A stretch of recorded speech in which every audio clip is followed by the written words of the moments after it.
Hey guys, Joshma32 here coming at you with some Plants vs. Zombies Garden Warfare 2 gameplay.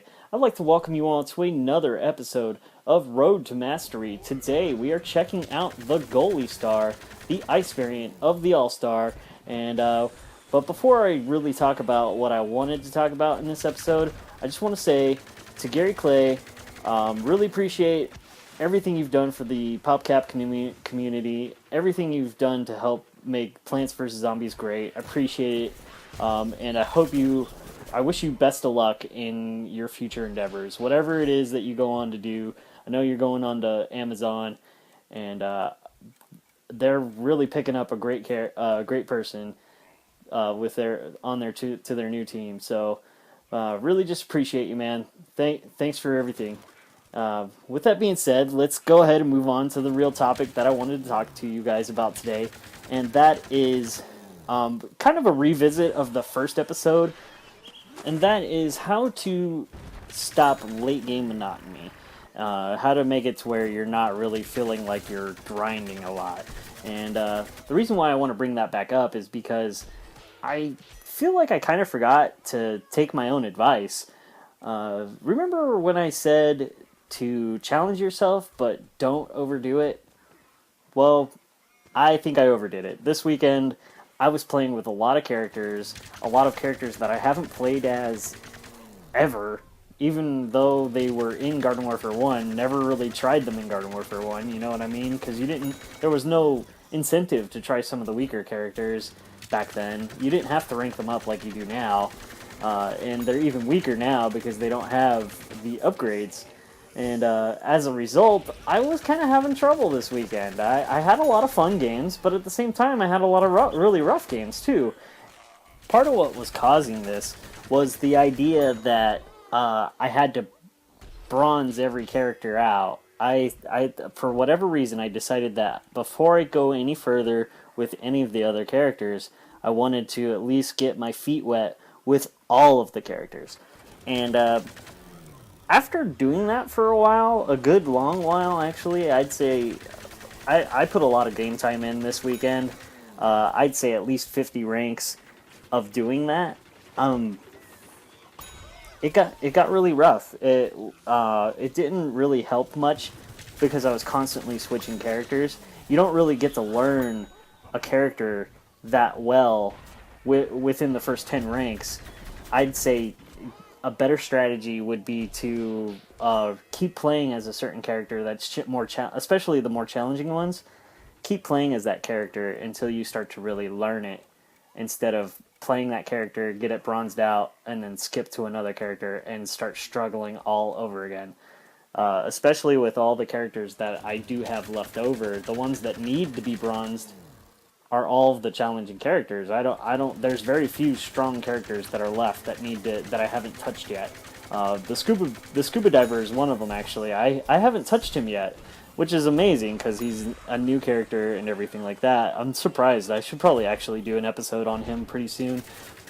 The whole idea of bronzing every character out and getting my feet wet with every character was to see if there was going to be any interesting surprises. And admittedly, there was. I really enjoyed playing as the archaeologist. I never expected that, but he was actually a lot of fun to play as, even though he's considered weaker than most of the other scientists. Some people even place him on the lowest tier possible for the scientists. I gotta say, he was a lot of fun still, even though he's not as strong. The problem with the philosophy behind my Road to Mastery series is that it only works if you don't place a bunch of rules on yourself.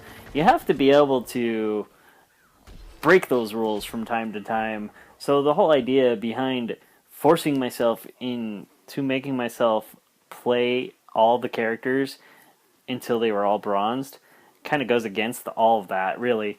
Yeah, I shouldn't have done it.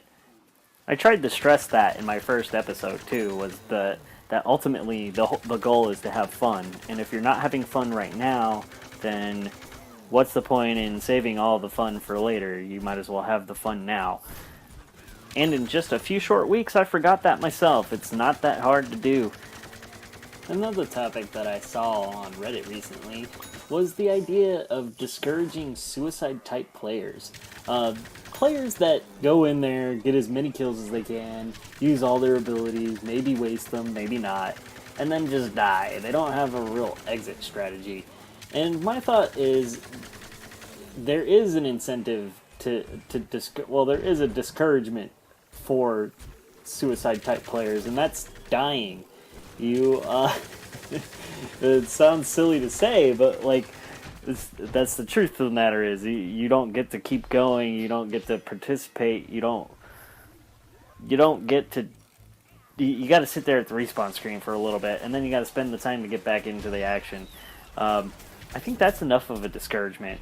As far as encouraging other players to stay alive, that's real slippery slope. I mean, does anybody remember Garden Warfare 1, Turf Takeover, where no plants or zombies are trying to really capture the objective up until the last moment, and then all the plants are leaving the objective and all the zombies are hopping in like, okay guys, it's time to extend the calendar so we can, the clock so we can keep playing, so we can keep playing this game mode and extend our streaks even further. I mean, there's been plenty of videos of people doing that from Garden Warfare 1.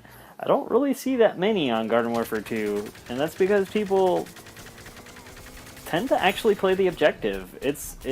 In a way, I kind of miss that, because you got to see the end a lot more, and you got to stay into the game a lot longer, and get coins. But like, I don't know about you guys, but I really enjoy the fact that people are actually playing the objectives now and not worrying about dying so much. And sometimes if you gotta go in, you gotta go in. You gotta do your thing. You gotta do your duty. I say that all the time about the Sunflowers. On Sunflower Sunday, I do my Sunflower duty. Well, sometimes you gotta do your foot soldier duty and hop in there and get as many kills as you can before they take you down. And I don't see a problem with it. I don't think there's anything wrong with that at all. And that's actually a lot of what I was doing in this game that you guys are watching right now. I'm just trying to stay alive for most of it, and it actually worked out. I end up winning by a very small margin. Only a few kills between my team and the Plants team, and we actually, I'm pretty sure we pulled this from behind. There wasn't that much room for error there, and a lot of that, I feel, was because I was just going to my fullest extent and not stopping. Well, that's about it for today's episode. I hope you guys enjoyed it. If you did, drop a like. If you want to see more, go ahead and subscribe. We do videos like this every week, so until next time, I'll catch you later.